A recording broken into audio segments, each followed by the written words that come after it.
What's up, y'all? Today I'm going to talk to you about golfer's elbow, that inner elbow annoying pain that is just super aggravating and never seems to go away, just like any tendonitis. I showed a video about how I fixed my lateral tendonitis, the tennis elbow, but I've only ever gotten golfer's elbow one time, and it actually was from golfing. So I know the mechanism of injury from my own experience. I want to break down why I've never gotten it in the past and why I got it in the first place, and kind of use that experience as a learning factor for y'all to understand how it might be caused and some ways to strengthen the surrounding areas around it so it goes away and it never comes back. So usually what you'll do if you're trying to go through therapy and stuff is you want to know the mechanism of injury. And in my personal experience, I was golfing, but I had done an extremely difficult forearm workout prior to golf. And it didn't help my golf game at all, but it's the only time I've ever felt overstimulation in my pronator muscle. And your pronator sits right around here, and it causes your hand to go over like that. So when you swing a club, it causes your hand to rotate.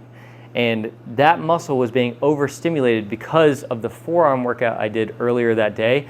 I did wrist curls, I did hand work, I did radial and ulnar deviation, all of the things, and I didn't even actually work out my pronator muscle because there is ways to work that out, but I didn't work it out until I played golf.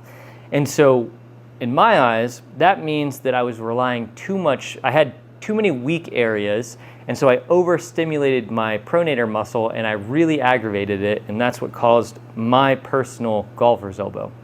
Now, I know a lot of you from my semi-false grip videos are experiencing inner elbow pain from hanging in that semi-false grip and just hanging there like this, right? I believe the reason you're experiencing that pain is a weakness in your upper wrist area, as well as your hands and grip strength, and probably some of the supporting areas like radial and ulnar deviation. So I'm going to go over some exercises and ways to isolate those areas to help strengthen them and not aggravate the golfer's elbow. When we go over that stuff, it's going to help you strengthen that area, take the load off of the tendon in your lower arm that caused that pain. And once those are recovered and strengthened, you'll come back and be able to load bear the forearm a lot better, because now this chain is acting the way it's supposed to, and it's not stressing the lower chain as much anymore. So that's the idea behind it. So I'm going to show you some exercises that will help isolate the forearms in ways that we want to help take stress off of the lower elbow. So let's get into the exercises. All right, so the first exercise is going to target the extensors of the forearm, because we're going to work out the backside first. We're going to target the extensors and the brachioradialis. And for my example, you'll need a kettlebell, because I think that does the best job of isolating that area and strength training it. It works out a little bit of radial deviation as well, which is your wrist going towards your thumb, just like that. And you can use a dumbbell if you want, but you want something that has resistance that's further away. So a dumbbell is even resistance on both sides. You want something that's stacked resistance away from you, so you're pulling into it. So with a kettlebell, if you have one, or just do your best to simulate this exercise if you don't have a kettlebell. But what we're going to be doing is grabbing the horns of the kettlebell upside down. So our hands are like this. The kettlebell is in our arms like this. Now all we're going to do is flex our wrists up while keeping our arms nice and straight, over and over. This is a relatively light kettlebell. So I want to grab, and you can see the muscle in my forearm being worked. And that's going to help strength train the top of our wrists, and it's not necessarily going to aggravate that golfer's elbow, or it shouldn't at least. If you use a little bit of elbow flexion, that might even take the stress off a little bit more, but traditionally we want to keep our arms as straight as possible to help isolate that wrist. The idea is to work out this area right here, and the connection in the wrist on the top as well, and this all the way up. It's a weird movement, but this kettlebell exercise is very simple and it isolates that really well. I would do 3 to 4 sets, lightweight, high reps. So whatever high weight or whatever weight you have, you just want a good amount of pump inflammation in that area. So whatever that is for you. For me, it's like 15 to 20 reps, 4 sets of that. That's what I usually do. And this is a 12 kilogram kettlebell. So I think that's like what, 25 pounds or something like that. So that's what I use. I've been doing this for a long time. You might need to go a little lighter, but that would be the first exercise to help strength train the radial deviation, the brachioradialis, and some of the forearm extensors, the wrist extensors. So just like this, that's what we're trying to hit. Now let's go to the next exercise. This exercise, just be careful with, because I'll give you some tips and tricks of how to avoid aggravating golfer's elbow. What we're trying to avoid here is aggravating the or the golfer's elbow.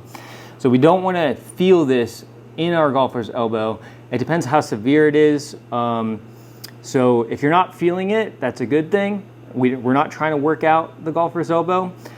We are trying to strengthen everything that's not the area where it hurts. So this next exercise, you're gonna need some form of flat plate. And right here I have a 10-pound plate. You don't need much weight. The idea here is to keep your fingers nice and straight and flat on one side, and then rest your thumbs on top. We're gonna be using our fingers to push up. And the idea behind this is to strengthen that connection right here. I can't even hold it with one arm. Right here in our wrist. So we're trying to avoid the lower forearm, and we're trying to just isolate the top of the forearm. So wrist flat plate curls, something like that, whatever you want to call it. But just like this, nice and light, not trying to aggravate that golfer's elbow. And if you do feel a little bit of aggravation, just hold an isometric contraction where it doesn't hurt.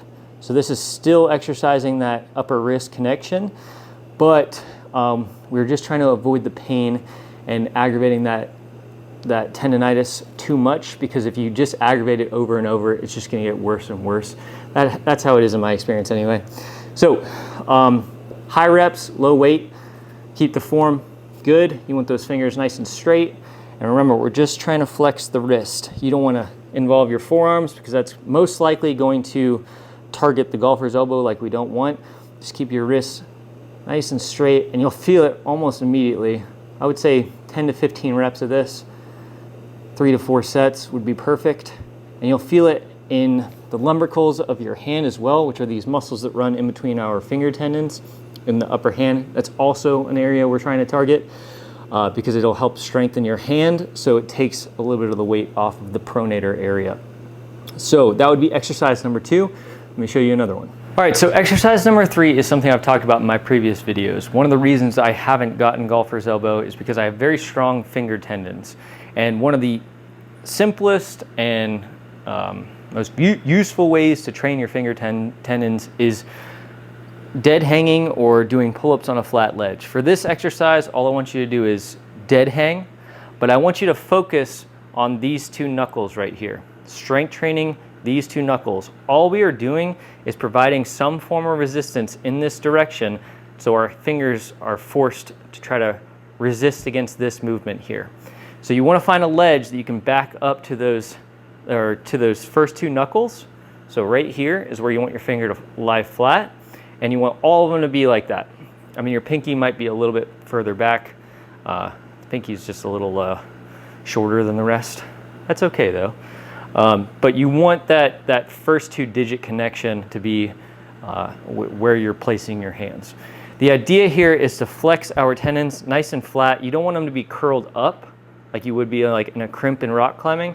You want them to be nice and flat and even resistance across all fingers as best you can.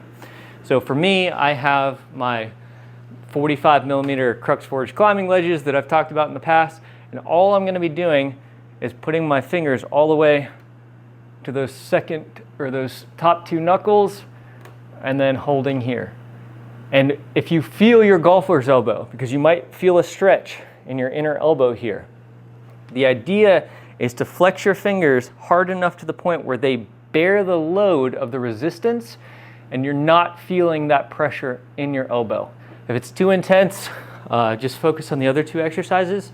But this is a really good way to develop that tendon tensile strength, which will help you with grip strength and overall hand strength, because we're also working out the lumbricals in our hand here by flexing into it. So just dead hang. You can go till failure. You can go till your tolerance level if it's starting to aggravate that elbow. But the idea is to develop tendon tensile strength in our fingertips to improve our hand strength, because tendons have a direct correlation to overall grip strength. So the stronger you can get your tendons, which do take a long time to train, but this will help train them if you're not doing it at all. And that will help improve your grip strength. So dead hangs on ledges, use a squat rack, use a piece of wood. I would not recommend using a pull-up bar because it's round. Use something flat to get your fingers nice and flat, and then just focus on balancing that resistance out on each finger. And the last thing I want to talk about today is ulnar deviation, and that is going to be our hand, this is radial deviation going towards our thumb. Ulnar deviation is going towards our pinky. So this movement here, very awkward to train. I mean, if you have a hammer, that's ideal. It's what I'm about to use, a sledgehammer. It's a 10-pound sledgehammer. And you want to position your hand on there in a way that is going to challenge that type of movement. So I put my thumb on top, I grip the hammer just like this, and then I am flexing my hand downwards. So I'm working out the whole pinky side of my forearm, this kind of underbelly side part of my forearm. It's away from the golfer's elbow, and it helps strengthen the supporting muscle groups that will help alleviate that pain or stress on your inner elbow. So just like this, we're not trying to really like power through, it's just creating good inflammation in the areas around where it hurts. So I would do probably 15 to 20 reps at a light weight like this. You can use a gallon of water. Anything that challenges the resistance this direction will work. You can also use a kettlebell, those work too. Just don't go too heavy because you want to focus on nice, smooth form in this direction. I'm gonna give you all one last exercise. It kind of just helps wrap everything together. Bright light above my head. All right, this last exercise that's gonna help wrap everything together, because usually it's in the pulling or pronating that we are experiencing that golfer's elbow, especially if you're doing that semi-false grip and feeling it. So what I like doing is the opposite of the movement. So I have a really wonky setup here, but the idea is some form of tricep engagement or whole elbow extension engagement, because it's usually wrist flexion and a little bit of elbow flexion that causes that pain. So what we want is to train extension of the elbows as well. So just pretend I have, one of those battle rope things here. This is a really wonky tool that does tricep extension and ulnar deviation at the same time. I love this thing. It's wonky in a good way, but for demonstration, it's kind of weird. Just conceptualize me doing a tricep pull down here. So just like this, just like that. And we want to focus on really extending the tricep in that position, and almost, you can pause and really focus on working out the lower end of your tricep, because that is going to be a complementary muscle in strengthening the entire kind of capsule around that golfer's elbow. And that's where we want to gain as much strength in the surrounding area to help alleviate that inner elbow pain. I've said that 1,000 times by now, but you get the point. We're trying to strength train everything around that. And I do believe overall, the main thing is aggravating that pronator. That's what caused me to get golfer's elbow 100% from my fatigued hands and wrist flexors. I just put too much stress on that when I was hitting a golf ball, and that's what caused my inner elbow pain. So do those exercises for a few weeks and strength train the areas around it. Try not to aggravate your golfer's elbow, and I really think that'll help you because having strong hands is one of the reasons I have avoided tendonitis, even with my wonky wrist. For me personally, it's mostly in my underarm and shoulder because it's just a weak connection here that I have to overtrain, and it affects the rest of my chain on my left side. But golfer's elbow, it sucks. We can train around it and make it stronger, and that's all I got. Hopefully these exercises help. Please let me know if they do. If there's anything else you want to see, I'll probably come up with some more exercises that I haven't personally done but would have the same effect. But I've done all of these exercises in my training, and they've really helped me prevent getting those tendonitis and overuse injuries. So again, hopefully this helps and solves your issue.